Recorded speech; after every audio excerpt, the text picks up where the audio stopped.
Hey, don't look now, but the Potsdam Royals are invading the ELF. We doing everything they talk about. You know I'm everything a boss about. Not putting work and gotta toss them. Hey, I think this is something we definitely got to talk about. The Potsdam Royals are invading the European League of Football. Athletes Forum Podcast, Jamal Clay. I'm your host today. Thank you all for tuning in. Listen, it took a couple years for this to happen, but what we've seen in the GFL over the past couple years, a dominant performance, great performances, record-breaking performances, is finally coming to the European League of Football. And that's right. I'm talking about a lot of the Potsdam Royals from the GFL, the team that's been dominating that league for a couple years now, is being spread out into the European League of Football. We've mentioned and we've talked about a couple guys on this podcast, so we won't dive too much, obviously, into them. But here are a couple other guys that maybe we haven't talked about as of yet. But first, who are the Potsdam Royals and who are these guys, right? These guys are coming from the two-time GFL champ in the Potsdam Royals.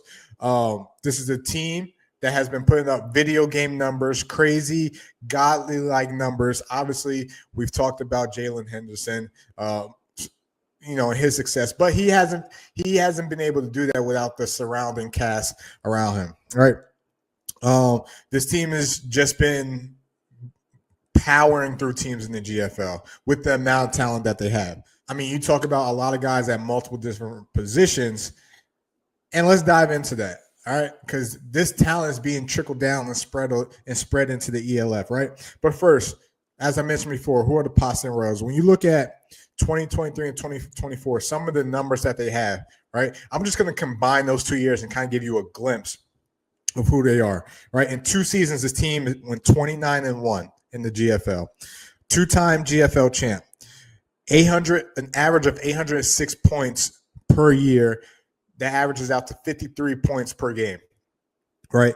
7,343 yards averaged between those 2 years, right? This talent is great. And that's what's going to make this league even better, is that this talent's coming to the European League of Football, the best league in Europe, all right, to play with some of the top-notch coaches and some of the top organizations and compete, right? So, as I mentioned before, the Potsdam Royals are invading the European League of Football, right? Before we dive into – because majority of these guys are offensive guys, right? Before we dive into those, let's talk about the 2 defensive guys that have at least made their commitment into the GFL, all right? And I'm talking about Arthur Kingdom, who I've mentioned before on this podcast, playing for the Prague Lions. We talked about his skill set. We talked about, how he's going to be a good fit in that James Brooks defensive scheme. And he did some good numbers when he was at Potsdam. He was a contributor. But the other defensive guy who I want to talk about is a guy that's going to have some big shoes to fill. And I'll talk about Gianni Versace Pilot. Hopefully I said his name wrong. Hopefully I said his name right. Not wrong. Hopefully I said his name right. But Gianni is a 3-tech who, if you don't know 3-tech, he's a defensive tackle, signed with the Berlin Thunder. All right. And he, not necessarily numbers-wise, is going to have to replace Kyle Kitchens, but he's going to have some type of production where he is wrecking havoc in the middle, being able to take double teams, being able to control the line of scrimmage and the run game. And that's what they're expecting from him, right? My notes here, he's a big-body plugger, hard guy to move, right? Hard guy to move, very strong, very stout at the defensive line position. Not consistent with firing off the ball, but again, he's going to be able to figure out – Coach Jagball's going to have to figure out how to get him to, explode out of his stance, regardless of when we're at in the game.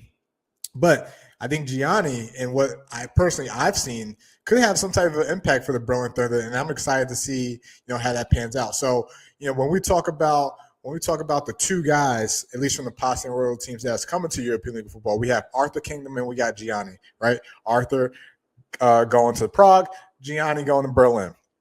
All right, let's dive into some of this offensive talent because it's a lot. It's a lot of offensive talent. First guy I want to talk about, Brandon Oswin.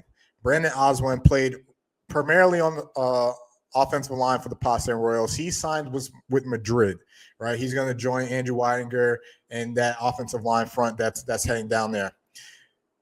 primarily right tackle, a little bit of right guard. I think personally he was better going forward in the run game than he was in the pass game. Not saying he was bad in the pass game. He's pretty solid, but his specialty is being a mauler and being physical at the point of attack in the run game. And he protected that right side of that offensive line when he was at Potsdam. He's an Aussie, so he will count as an E. But I'm curious to see where Andrew's going to use him. I think him at right guard might be the best bet, but we'll see. We'll see how Andrew utilizes the offensive line, because a lot of guys they sign are interchangeable and can play multiple positions. All right. So we got Brandon Oswin. Another guy I want to talk about, Jacob Rubicki. Signed with the Wrocław Panthers, right? Big body, about 6'5", 350. All right. Brandon was a big body too, but Jacob is 6'5", 350. So we'll see. I think Wrocław is going to put him at left tackle to kind of replace Ebanks, and they signed another UK Izat. I think he's going to be more on the interior of the Wrocław Panthers, but I think Jacob is versatile. Some of the notes I had: be versatile. He's physical. All right. How he handles speed on the outside could get interesting, especially when you're in the division where you're going to have to go up against, the Vikings D line, the Prague D line, the Anthronos, who have two Americans at D line. I think that could be an interesting matchup if he ends up playing tackle for the Wrocław Panthers. Gets a little high sometimes. I think that could be a mobility thing, but we'll see. But Jacob Rubicki, hopefully, again, if I mispronounce your name, I'm sorry. It's not intentional. We'll see what he ends up playing for the Wrocław Panthers. All right. Next guy we got, receiver, Daniel Pedro. I'm so excited about this guy. Only 20 years old, but he has great frame. 6'2", I believe he's about 205. I think playing for the Stuttgart Surge, he's going to learn a lot with Jordan and under that scheme, but he's their Harlan Kofi, right? And I know we use Harlan Kofi as like a lot of examples, but Harlan literally is one of the best physical blocking downfield receivers this league has seen and has had. Last year with the Potsdam Royals, Daniel had about 915 yards, 14 touchdowns, almost averaged a touchdown a game. And he was a good complementary receiver to their A receiver, who we're about to dive into next, and Brandon. And I think he's in a position where he could probably break out a little bit.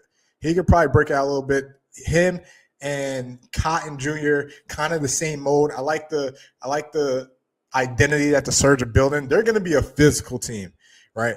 You look at the type of guys that they sign, O-lines returning, running back, offensive skill positions. Surge are going to be a physical team, all right? And they got guys that, again, are fitting their identity that they're trying to build, all right? Next thing I want to talk about, Brandon Bolu, wide receiver going to Nordic. I mean, I've talked about this plenty of times. The Nordic skill positions on both sides of the ball is stacked. Brandon was, again, another top GFL receiver is joining the European League football. We talked about Aaron Jackson when he joined. We talked about Austin Mitchell when he joined.